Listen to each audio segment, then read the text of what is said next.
Alrighty, guys, welcome back into Slaughterhouse Sports. So, today I do have some time today, and what we're going to do during this session is we're going to do about 3 to 4 videos, and I haven't done an in-camera video in quite some time.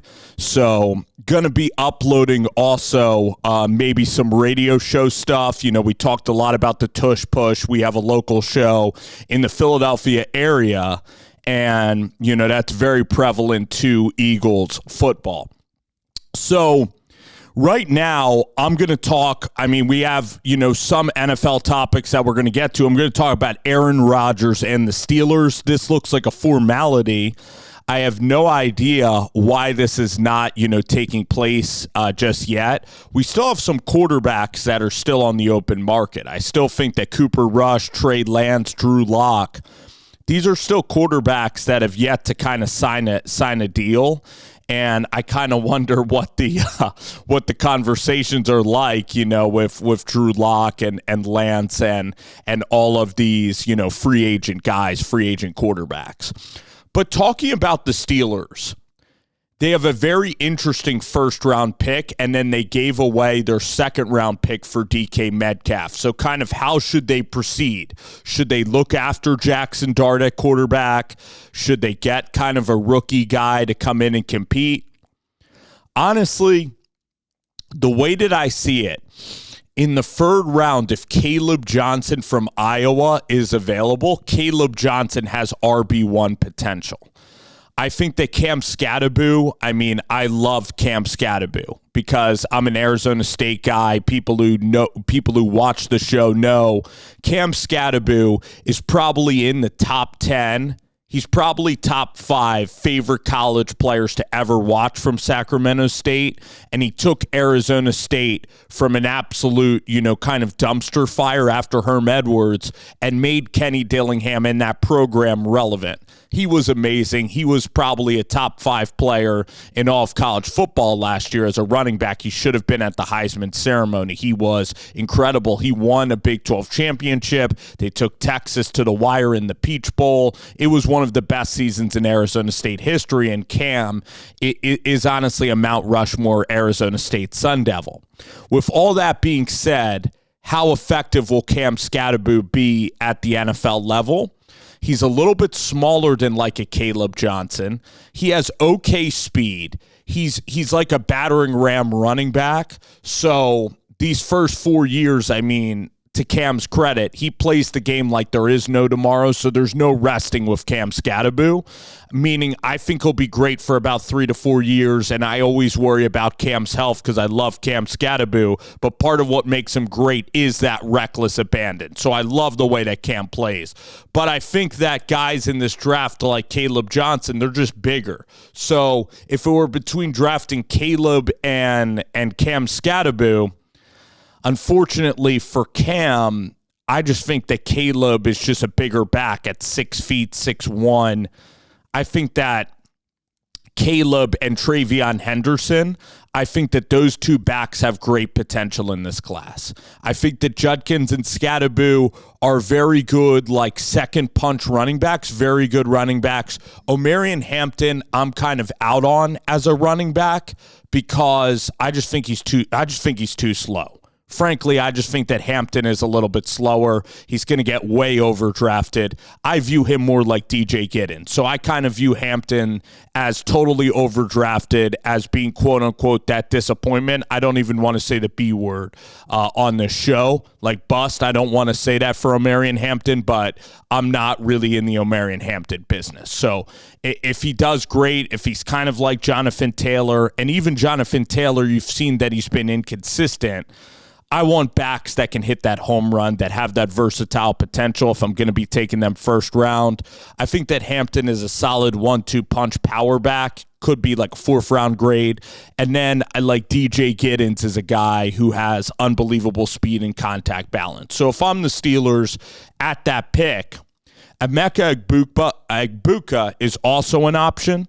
again, he's kind of like Scatterbo to me, like a guy that you put him in your locker room. He's the ultimate locker room guy, the ultimate professional. But does he have kind of that twitch and that game-breaking ability where Matthew Golden's probably going to be a better player than Emeka Ebudka. But Ebudka is a solid player, but you just drafted Roman Wilson. You know, the Steelers, they took Darnell Washington at the third round. Like, that's not good value in the third round. And then Roman Wilson needs to get on the field. He needs to be impactful. Arthur Smith needs to utilize that slot wide receiver. All right, so what do I feel about Arthur Smith? Felt that his first, 10 games were brilliant, and some of that is competition, but he really, he got a lot out of Russell Wilson. They didn't like Justin Fields in the process, but I think that Arthur Smith, again, I love Arthur's personality. I love that he wants to try to run the football. They just couldn't really run it. So I think that Arthur Smith needs to look more towards the passing game. He needs to, I think, have less of a stranglehold on the offense and needs to get more creative, continue to get more creative with passing game structures, because the NFL is kind of, you need to pass to set up the run in this day and age. And especially, it's just tough to run the football like maybe the Philadelphia Eagles do. It's tough to run in between the tackles. Offensive linemen just don't have that ability anymore. The D linemen are more flexible, faster than in the past. So you have to get them going side to side. I love that Jaylen Warren's still there. Najee Harris is one of the best people you'll ever meet. I actually got to meet him one time. All right, he's a great, great guy, but in terms of then on the field, he just was slower and inconsistent towards the latter half. So I understand why, he's going to the Chargers. I like what the Chargers for Najee Harris is a pretty good fit, but the Steelers, again, it was time for both parties to move on. And I think that Najee in that role with the Chargers offense, again, he's kind of like a 1-2 punch. So I want to get Warren. I want to get Warren more intertwined in the offense. The Steelers now at 24. Are they going to go with Emeka Ebudka, who again has, the personality that is perfect? The Emeka Ebudka is the guy that you'll let date your daughter. He speaks like a 45-year-old. He is as consistent of a player in terms of habits and blocking. He raises your floor. Emeka Ebudka is great for a team that's actually terrible, that needs culture infused into their building. Like if you're talking about the Jaguars and New Orleans Saints, if you're talking about a barren culture that has a brand new coach that needs to, build culture and wide receiver room, and in the offense, Ebudka is your guy. For the Steelers, he could be an all right slot. He could be a decent option. What would I do at 24? I don't think that I would draft Jackson Dart there. I don't know if I'd go Travion Henderson that high. If Tyler Booker is still available, he's a really good guard. Look at the defensive tackle. Maybe you could get the most out of Walter Nolan, or you could even look at Mike Green.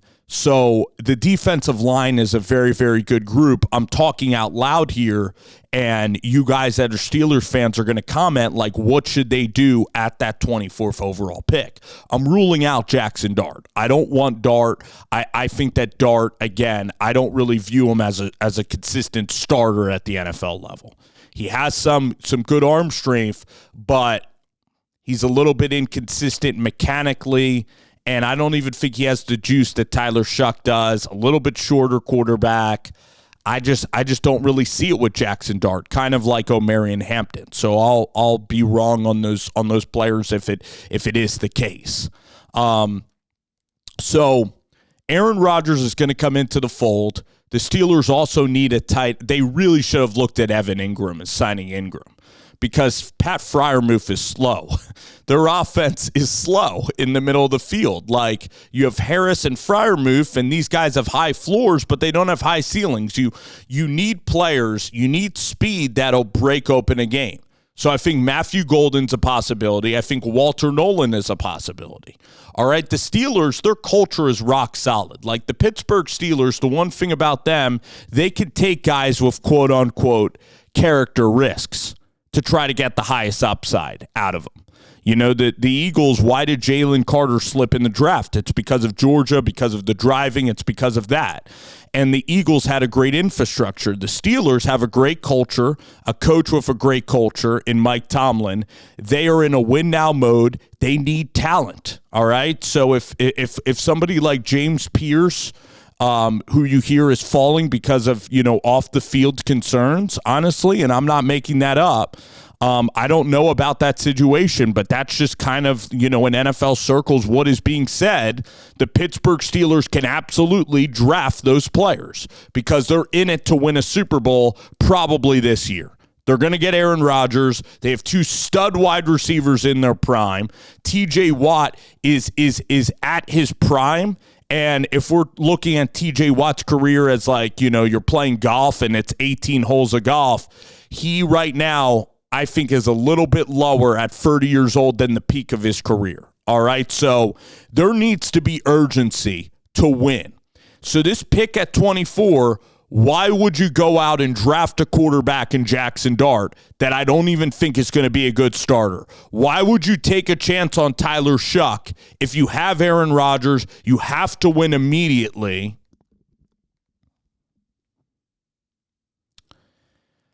I guess you do have to think to the future, but this should be the year. When you have Metcalf, Pickens, Watt in their prime, you need a player, I think, at 24, wherever they're drafting in the 20s, that is going to be an instant impact talent. You need to push all your chips into the table and look to win now. So a running back like Travion Henderson, pairing him with Warren, I get it. Wide receiver-wise, I get a Matthew Golden. Defensive line-wise, I understand it. But getting a quarterback that high, I don't really like that. So then in the 3rd round, the Steelers, I think, have a 3rd and 4th round. In the 3rd round, at that pick, after you get a Henderson or a great defensive lineman or an offensive guard like a Tyler Booker that can come in and be dominant immediately, all right, after you get that, then in the 3rd round at that value, because you're going to have less maybe impact guys, you could even look at a Jalen Milroe. And Jalen Milroe, by the way, he can help you win games even this year with his speed. You could put him in package options at quarterback. You can get him on the field. Okay, the Eagles did this with Jalen Hurts and Carson Wentz. And then Jalen Milroe could even fit into your quarterback of the future theory. Jalen Milroe has so many just incredible talents. All right, can throw the deep ball, has exceptional speed. So if we're looking at Jackson Dart and Milroe paired together, Milroe has a higher ceiling than Jackson Dart, but Jackson Dart might be more, he is more accurate, has a higher floor.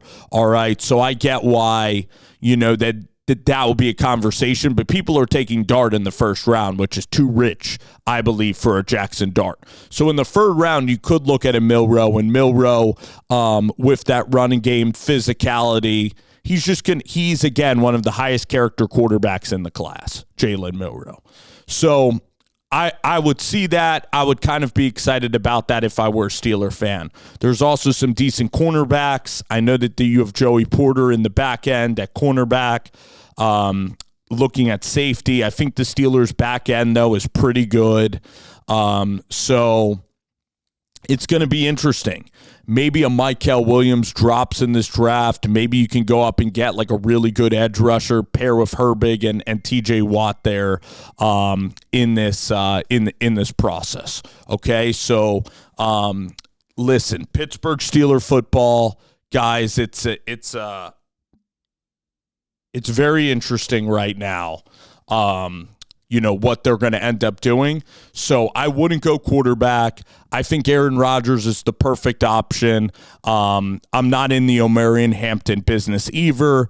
Again, the Pittsburgh Steelers are a really fun team. They're in a win-now mode. They have the coaches to win. They have the wide receivers to win. Their defense can eventually win big.